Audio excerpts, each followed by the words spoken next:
तमाम जनपद में ऐसे लोग जो एलोपैथ से तंग आकर उसके बाद जब उन्होंने अपनी पद्धति बदली, आयुर्वेद की पद्धति को जब उन्होंने अडॉप्ट किया तो निस्संदेह एक आश्चर्यचकित करने वाला जो परिणाम आ रहा है वो तमाम लोग उससे लाभान्वित भी हो रहे हैं। मरीज हैं, चाहे वो आम जनमानस ही क्यों न हो, हर कोई इस पद्धति को अपनाना चाहता है। दीर्घायु और स्वस्थ होने के लिए एकमात्र जो डिमांड है इस वक्त, तमाम ऐसे एलोपैथ पद्धति से जो लोग परेशान हो चुके हैं, शायद वो भी बढ़ चढ़ के इस पद्धति को अडॉप्ट कर रहे हैं। हमारे साथ सेवा अस्पताल के डॉक्टर अरविंद श्रीवास्तव जी मौजूद हैं और हम इनसे जानने का भी प्रयास करेंगे कि आखिर क्यों, किस तरीके से लोग इस पद्धति को अडॉप्ट करके लाभान्वित भी हो रहे हैं और कौन-कौन से समस्याओं का बेहतर इलाज भी लोग प्राप्त कर रहे हैं। सर, बहुत स्वागत है। धन्यवाद वीरेंद्र जी। सबसे पहले आपका सेवा अस्पताल में हार्दिक स्वागत, अभिनंदन।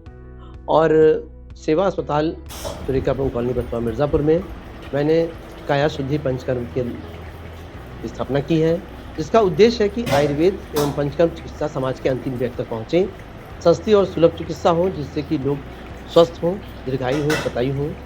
और मैं बताना चाहूँगा कि काया शुद्धि मीन्स बॉडी का डिटॉक्सिफिकेशन, आपके शरीर का शोधन। जिस तरह आप अपने कीमती सामानों की सर्विस कराते हैं, चाहे वो एसी है, कार है, बाइक है, उसी तरह से आपका अमूल शरीर का कोई भी हिस्सा आप ट्रांसप्लांट कराने कुछ करें, लेकिन वो प्राकृतिक नहीं हो सकता है। अगर शरीर को स्वस्थ रखना है, सुरक्षित रखना है, तो शरीर का शोधन, शरीर का डिटॉक्सिफिकेशन या पंचकर्म स्वस्थ शरीर के लिए भी उतना ही आवश्यक है जितना कि आप दाढ़ी बनाते हैं, शेव करते हैं और नहाते धोते हैं। तो एक तरह का ये एक सतत होने वाली प्रक्रिया है, जिसको हम चिकित्सा अभ्यास में, मेडिकल प्रैक्टिस के दौरान रोगों में ज़्यादा प्रयोग किया जाता है। कि जिस तरह से आपको पता है कि किसी भी खेत में बीज बोने से पहले खेत को जोता रोपा जाता है, निराई गुड़ाई होती है, उसी तरह से अगर कोई भी आपको जटिल मर्ज है, कोई भी क्रॉनिक डिजीज़ है, तो उसके लिए आपके शरीर की शोधन की आवश्यकता होती है। चाहे वो thyroid, BP, sugar, polycystic ovarian disease, fatty liver, cirrhosis, जितनी भी तरह की बीमारियां आज आप देख लीजिए, ज़्यादातर बीमारियां लाइफस्टाइल डिजीज़ हैं जो हमारी जीवन शैली, हमारे खान पान के कारण बढ़ रही हैं। तो उसके लिए हमने काया शुद्धि पंचकर्म चिकित्सा केंद्र में काया शुद्धि 72 आवर्स का एक प्रोजेक्ट लॉन्च किया है, जिसमें हम 3 दिनों में आपकी बॉडी का अधिक से अधिक डिटॉक्सिफिकेशन करा देते हैं, आपके आहार विहार में परिवर्तन कर देते हैं, जिससे कि आपको जो भी आपकी वर्तमान बीमारी होगी वो बहुत कम हो जाएगी, दवाओं की थेरेपी कम हो जाएगी। उसके लिए आपको एक बार यहाँ आना होगा और आकर के एक बार चिकित्सा लाभ लेना होगा।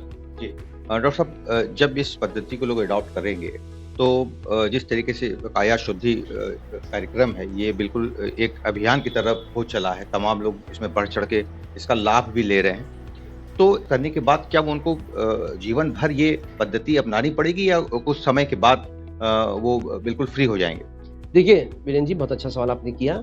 जैसे आप गाड़ी यूज़ करते हैं, बाइक चाहे फोर व्हीलर चाहे मकान, आप ये बताइए कि आपका मकान आपके दादा पुरखे ने बना के दिया, उसको आप हर 3 साल, 2 साल, 5 साल में कुछ न कुछ डेंट पेंट कराते हैं। बाइक है तो उसका engine oil, gear oil change कराते हैं। उसी तरह शरीर है, शरीर भी एक मैकेनिकल पार्ट है, जिस तरह चले, चाहे वो घुटने हैं, चाहे कंधे हैं, चाहे कमर है, चाहे पीठ है।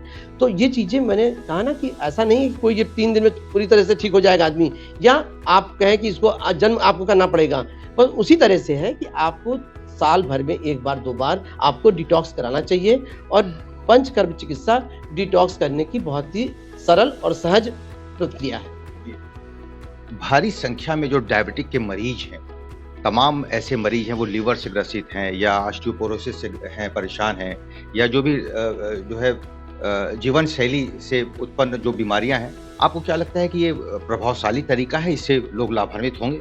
वीरेंद्र जी, बिल्कुल प्रभावशाली तरीका है। मैंने आपसे कहा कि पंचकर्म चिकित्सा में चाहे अनकंट्रोल्ड डायबिटीज़ है, ब्लड प्रेशर है, आपने बताया कि जो पेशेंट ऑस्टियोआर्थराइटिस, पेरिआर्थराइटिस, कोई ऐसा बीमारी नहीं है जो सामान्यतः रोगों में नहीं ठीक हो पाती है। उन चिकित्सा में आयुर्वेद चिकित्सा के साथ साथ पंचकर्म चिकित्सा का बहुत ही चमत्कारी लाभ है। कई मरीज हैं जिनके साथ मैंने देखा कि जिनका HbA1c 9.8, मानो जिस दिन वो हमारे यहाँ 3 दिन के काया शुद्धि पंचकर्म आवासीय शिविर में भर्ती हुए तो मालूम हुआ कि उन जिस दिन बात करने आए मुझसे 2 दिन पहले तो उनका 492 शुगर लेवल था, बीपी 120/80 180/120, और जिस दिन भर्ती हुए उस दिन उनका फास्टिंग 266 और 48 घंटे के बाद उनका फास्टिंग 56 हो गया। मुझे खुद ताज्जुब हुआ, लेकिन आहार विहार का बहुत रोल है। होता क्या है कि आप कभी भी खाने में, हिंदुस्तानी आदमी खाने में केवल घड़ी देके खाना खाता है, जबकि ऐसा नहीं है। खाना भूख लगने पे खाना चाहिए। शुगर, ब्लड प्रेशर में आपको पता होना चाहिए कि आपकी शरीर में कितनी कैलोरी की आवश्यकता है, कितनी कैलोरी आपकी बर्न हो रही है। तो एक शुगर और ब्लड प्रेशर या खान-पान का एक जो समीकरण है, वो एक तरह का मैथमेटिक्स है जिसको आपको समझ बूझ करके चिकित्सकीय सलाह के साथ ही आपको करना चाहिए, और इससे लाभ नहीं, आपकी जीवन शैली में मूलभूत परिवर्तन होगा। और बहुत सारे लोग हैं जिनकी दवाओं की डोज कम हो गई, जो दिन में 3 बार दवाएं खा रहे थे वो शायद 1 गोली, आधी गोली पर आ गए हैं। लेकिन ये चीज़ें आपको अपने लाइफ में अडॉप्ट करना पड़ेगा उस चीज़ को। ये नहीं है क्षणिक आपने 3 दिन किया और उसके बाद सोचेंगे ठीक हो जाए, ऐसा बिल्कुल नहीं होगा। आपको अपनी कार्यशैली, अपनी जीवन शैली को बदलना होगा। हमारे साथ कुछ ऐसे लोग भी हैं जो इस पद्धति को अपनाकर पूरी तरीके से स्वस्थ होने की तरफ बिल्कुल अग्रसित हैं। मैडम, आपको क्या समस्या थी? सर में दर्द था बहुत। हाँ, पहले से बहुत आराम है। तो इस पद्धति को आप कितनी दिन से अपना रही हैं? 23 दिन हो गया। हाँ, कितना आराम है? पहले से बहुत आराम है, क्योंकि बहुत ज़्यादा हम परेशान थे, लेकिन बहुत ज़्यादा ही ठीक है। पहले से बहुत आराम है। सर में बराबर दर्द 24 घंटा रहता है। जब से सिरोधारा लिया तब से चलने कभी कल हो जाता है, मेरे पैर बिल्कुल आराम है। इस समस्या से जब आपको निजात मिल रहा है तो तमाम ऐसे मरीज हैं जो इससे जूझ रहे हैं अभी भी, उनको क्या कहना चाहेंगी? उनको कहना चाहिए कि वो भी आके करा लें दवा वगैरह, परेशानी से अपनी दूर हो जाए।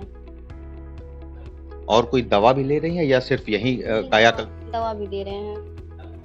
2-3 टैबलेट है और 2 सिरप है। कौन कौन से मरीज हैं जो आपसे संपर्क करके लाभान्वित हो सकते हैं, और क्या वो दवा जिस तरीके से खा रहे हैं खाते रहें उस दौरान यहाँ आके विशेष कोर्स करके वो स्वस्थ हो सकते हैं?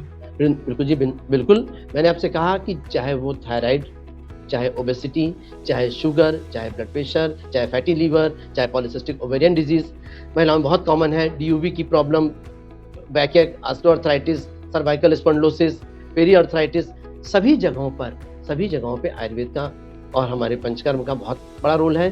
जो आदमी जो भी ट्रीटमेंट ले रहा है, मैं उसको बिल्कुल नहीं कहूँगा आप ट्रीटमेंट बंद करिए, अपने डॉक्टर के उसमें रहिए, साथ में आप पंचकर्म चिकित्सा करा लेंगे तो आपकी बॉडी डिटॉक्स हो जाएगी। आपके जॉइंट्स को, आपकी माइंड को, मतलब हार्ट, बॉडी एंड माइंड तीनों की ये केयर करती है थेरेपी, तीनों को रिजोनेट करती है और तीनों को जागृत करती है। तो ये एक तरह की शोधन प्रक्रिया है। काया शुद्धि शारीरिक मानसिक शोधन का एक साधन है। जी, बहुत बहुत धन्यवाद, आपने हमसे बातचीत किया। तो जिस तरीके से अब जैसे जैसे औद्योगिक विकास के क्रम में तमाम एलोपैथ से लोग अगर तंग हैं या जूझ रहे हैं, तो आयुर्वेद पद्धति को अपना कर भी तमाम ऐसे लोग हैं जो बेहतर जीवन शैली पा भी रहे हैं। फिलहाल सुरेकापुरम में स्थित इस सेवा हॉस्पिटल के अंदर जो सुविधाएं मुहैया करी गई हैं, पूरी एक टीम है, काफ़ी ही व्यवस्थित तरीके से जो तमाम मरीज हैं उनका उपचार करने की जो विधि है उससे मरीज भी बहुत ही लाभान्वित हो रहे हैं। देखना बड़ा दिलचस्प है कि जनपद मिर्जापुर में अति प्राचीन हिंदुस्तानी परंपरा आयुर्वेद के पैटर्न पे कितने मरीज और लाभान्वित हो पाते हैं। मिर्जापुर से TV 100 के लिए वीरेंद्र गुप्ता की